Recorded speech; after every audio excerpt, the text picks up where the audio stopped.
Hey guys, it's V. Rigoni, Max, high performance real estate entrepreneur. So recently we were talking about a video about how much aggravation you're willing to put up with based on the kind of job you got and what kind of job you're going to get.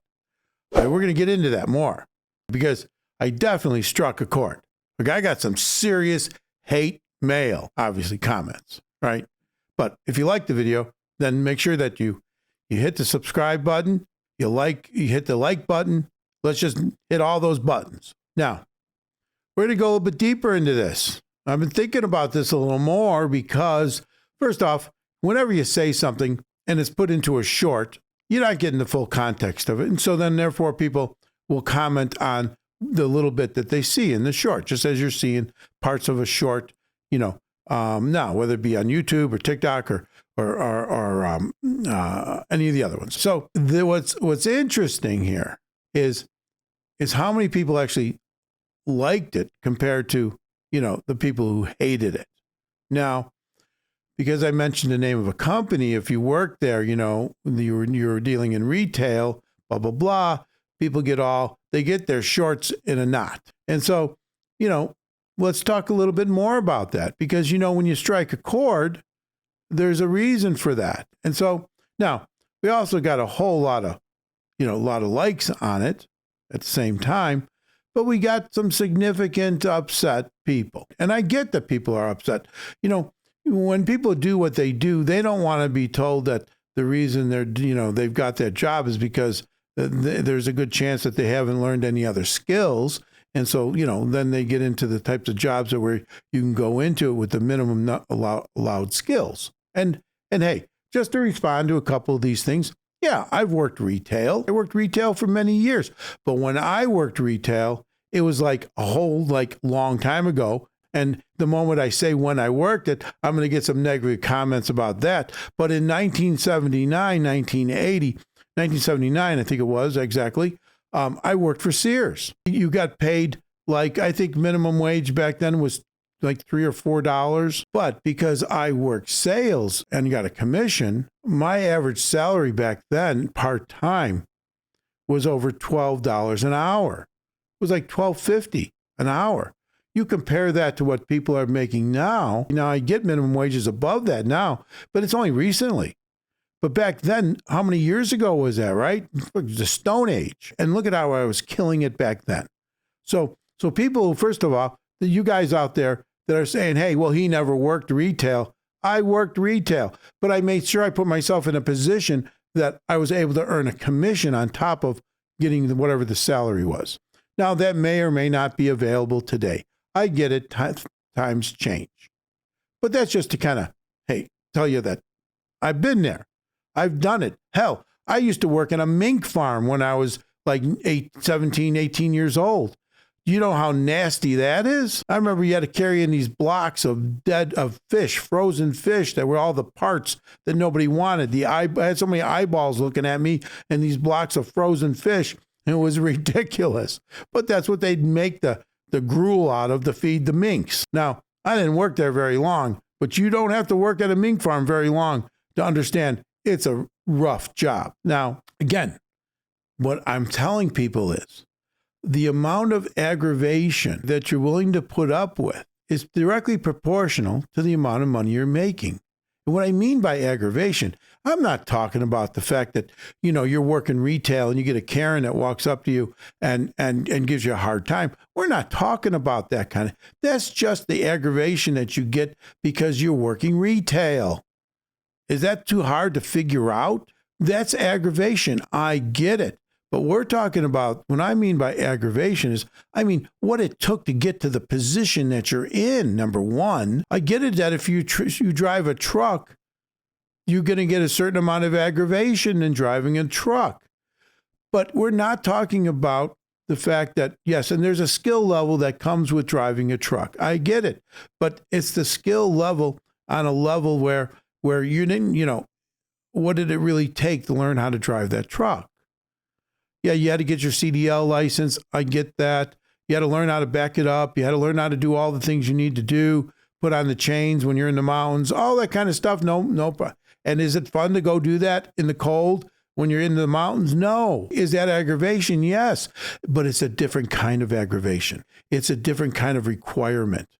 And when I'm talking about what the level of aggravation you're willing to put up with has a lot to do with the preparation of the job you're going to get and then the responsibilities that you have once you have that job. Example, you could be a general practitioner. That means you went to medical school and now you're GP and you're going to see people. And what are you going to see? You're going to see the people that come in with I don't know, COVID or the flu. And the best thing a general practitioner can be doing is helping you to discover there's something worse wrong with you than you may think when you first walk in the door. When they do that, I guarantee you that when a GP figures out that there's something much worse wrong with you than you thought, and so that you can get the proper treatment, that's a big win. But yes, did he go through aggravation to become a doctor? Absolutely. Did he sit there in medical school? Absolutely. But when he goes to work, he has to see patients. Is that aggravation? Absolutely. But if he was a thoracic surgeon, aka a heart specialist, if he was a neurosurgeon, look at the level of aggravation that he has now. What I mean by that is the amount of stress, the extra schooling, the amount of responsibility. Let's throw that in there. It's responsibility. Whenever you just say the amount of aggravation relative to the amount of money, people can throw all kinds of definitions into that statement. But what I'm trying to say is the more you can specialize, the more your skill level is considered to be valuable, the more money you're going to make. And so then let's go back to the people that are talking about, oh yeah, you should see the aggravation I live with because I work at Lowe's or I work at Home Depot. I get it. You got to deal with losers sometimes that are walking up to you that are treating you like crap. I get it. But not everybody is a wonderful customer. You run into the Karens of the world. I get it. That's not the kind of aggravation I'm talking about. Really, it's really that aggravation that comes with responsibility. Now, if you're managing that Lowe's store, now we're talking about a skill level in which they're willing to pay you a whole lot more because now you're responsible for the entire store. And your head is on the chopping block every quarter when the numbers have to go into the home office, or every month or every week, whatever it is. Because if I say every quarter, then someone's going to send me a comment back and say, well, no, it's every month. I get it. Let's see past this stuff. Let's talk about what I'm really talking about. And yeah, I'm a boomer. That's it. What can I tell you? Just like you may be a millennial or an X-Gen. And I see that they're actually on the internet going after X-Gens now. So as a boomer, I get a kick out of the fact that the generation below me is now getting the heat from the millennials and from the Z generation. It's just not the boomers anymore. So, but what I'm trying to do is change your life. Are there people out there that just don't want their lives changed? Absolutely. A guy call up and say, hey, I do this, that you think is no good. And I've got a wife and kids and they love me and I've got some toys. Oh, that's all great. No problem. That's it. No one's being critical of that. What I'm trying to say to you, that if you want financial freedom, that's what this channel's about. That's what I'm talking about. I'm not talking about the fact you got a wife and kids and a couple of toys. Fabulous. If you're happy with that, just continue living your life. But if you want financial freedom for your family, if you want to change the legacy of your family when it comes to money, when it comes to independence, when it comes to being able to do whatever you want to do, when you want to do it with whoever you want to do it with. And someone will make a comment, well, what do you mean whoever you want to do it with? I'm talking about your loved ones. I'm talking about your friends. I'm not talking about some movie star somewhere. Because every time I say something, somebody wants to read something more into it or dissect it into a level of ridiculousness. Let's get past ourselves. Let's get a little self-aware. Being self-aware is a really important thing. My financial situation always hasn't been the way it is. There have been plenty of times someone called me a Ramsey Jr., Dave Ramsey Jr. I am so far from being Dave Ramsey Jr. You guys have no idea. Dave Ramsey and I, for like about 80% of what he talks about, I can agree with. For 20%, I am so against what he says, it's absolutely ridiculous. If you've got a company that's making you $40 million a year, you can buy all the property you want and you could pay cash for it. That's great. But how many people are out there that have a company, a media company like Dave Ramsey, that are making them 40 million, 50 million a year? He buys real estate in order to secure his wealth, in order to have a place to put his money. He can't stick it all in the stock market. So when he buys real estate, he's buying it from a different perspective. I want you guys to buy real estate to get wealthy. He buys real estate to stay wealthy. It's a totally different conversation. So when someone calls me a Dave Ramsey Jr., I got to laugh. You obviously are not watching my shit. You're not watching my stuff, because we've had conversations about Dave. I mean, seriously, let's get over yourself. I get it. If you're there and you have a job and you're happy at Lowe's and you're happy at Home Depot, that's wonderful. We have over 150 employees. We want them to be happy at what they do. Do they have aggravations in their life? Absolutely. But in the same token, what is their actual level of responsibility? So somebody might say to me, oh, you should change that and say the level of responsibility you have is directly proportional to the amount of money you're going to make. I get it. In a sense, that's another principle. But the level of aggravation that you're willing to have and put up with and deal with and have done is also directly proportional to the amount of money you're going to make. Because you had to go through all the crap in order to get to the position you're at that's going to make you the money. Let's be honest. If you're going to go and get a job at Lowe's or Home Depot or any other, I was going to say Sears, but they're gone. God, the world has changed. If you're going to go to Walmart and get a job, does that make you bad? No. But what is your level of skill set that you developed in order to get that job? I don't know. You can show up on time. You've developed the ability to do that. Show up on time. Or you can actually show up, right? Because I think we have a local company here, and I think I heard that it's like a Lowe's. It's called Menards, and I think I had heard one time that if you are late three times, then you can be gone. So, and I'm sure that all these other companies have certain types of things. So you got to be able to get up in the morning, get dressed, go to work, get there on time, not piss anybody off when you're there, do your job, and go home. Tell me, how much education did that require? What skill set did you have to develop? What apprenticeship did you have to go through, like a plumber or an electrician or any of the other types of trades? How much crap did you have to put up with as an apprentice? Because I know that when you're an apprentice, they give you shit. I remember when my brother-in-law started out as an apprentice carpenter. Then they want you to carry some 2x4s. They didn't want you to carry a 2x4. They didn't want you to carry two 2x4s. They wanted you to carry 4 to 6 2x4s on your shoulders at the same time. And yes, when he became a journeyman carpenter, union carpenter, he made a whole lot more money than if he would have been working at a retail store. But at the same time, on a hot day, he'd go home and he'd sit in the shower and run the water.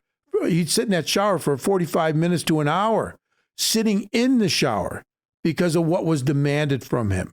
Now, am I saying everybody's got to be an executive? Does everybody have to be in the corporate suite? No. But if you're willing to put up with the aggravation of that type of work, you'll get paid a whole heck of a lot more money than if you just learn how to get out of bed, get dressed, go to work on time, deal with basic customer service complaints or to be able to help. You're going to make a whole lot more money than you are in retail. Is that so damn hard to understand? Now, I get it. There's a lot that, you're going to get people that are going to say to me, yeah, well, carpenters, they don't do this or they make that or the job's not as hard as you think. I get it. But as a union carpenter, he was making a lot more money than a lot of his other friends that he went to high school with. Did he go to college? No. But he was able to retire at 58 years old and with a pension, and he enjoys his life. So am I telling you everybody has to be rich? No. What I'm trying to say to you is try to develop your skill set. If you want to be a carpenter, then be the best damn carpenter you can be. Own the carpentry company if you can. Start your own. Buy one if it's possible. Now, not everybody wants to own a business. Not everybody wants to own real estate. But what the hell are you listening to me for then? Now, I'm not sitting here just complaining. I'm trying to get you to become a little more self-aware of the realities around what I'm trying to tell you. I mean, I have sat there when I was building homes, and we would do some of the landscaping ourselves. I would sit there and do the landscaping until the point where I got so sick I'd be throwing up. How many people working at Home Depot or Lowe's are working themselves to the point where they got to throw up? I was there at 4 a.m. making sure that the tenants had a clean house to move into. Why? Because I didn't want to leave it empty for an additional month. So I got in there and got it done. And when I say back then, even my son, who at the time was 13, 14 years old, he'd be right there doing it with me every time. Not just once in a while. But that's why he's the CEO of our company now. That's why he does what he does. And he has the reputation in the business in which he's in and the respect. He just wasn't the boss's son. No, we've started most of the businesses that we run right now. We've started all of them together. And that's the kind of legacy that I wanted to give to my kids. Now I've got another son out in San Diego. He's just doing his own thing, living the life, which is absolutely fine. He figured out how to fix up houses and then move into them and then rent out part of it. And he house hacks. He's living in San Diego for free. How many people you know live in a nice home in San Diego and get to do that for free? Now you're going to ask, how's that? Well, we'll be talking about that in another time. But he's figured it out. Now, that's what I want you guys to understand. Let's figure it out. Now, if you're just perfectly happy working at Lowe's, no problem. You're perfectly happy working at Home Depot. I want you to be happy. But you're not interested in what I got to say. You've got to be in denial of what I got to say because you're just happy doing what you're doing. And that's fine. You know, that's why the world that's why everybody is pissed off at the 2%ers. 98% of the people do one thing and 2% of the people do another. This is about how do you get into that 2% or get as close to that 2% as possible. Is that understandable? Do you get it? Now, again, you can criticize me. You can call me old. You can call me a boomer. You can call me, I don't know, Dave Ramsey Jr. Whatever the hell you want to say. I mean, there was a couple of other things that were a little bit more pejorative than that. It makes me laugh, makes me smile. Now, hopefully, after you think about it a while, maybe something that I'm saying may click with you. And maybe instead of just working at Menards or working at Home Depot in the basic retail, maybe you want to aspire to become a manager there. This is all what I talk about is all about how to excel, how to achieve.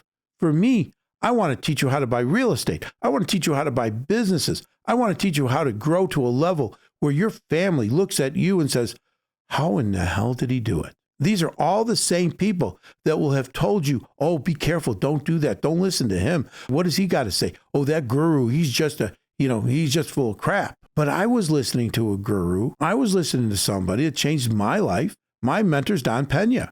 Now, there's stuff on Don Pena that you can go watch. I highly recommend it. How did Don Pena change my life? Because even though I was much older at the time, we're only going back a few years, we learned how to do mergers and acquisitions from Don Pena. Now, he swears like a drunken sailor. I know, I'm going to get some sailors that are going to say, hey, sailors don't swear.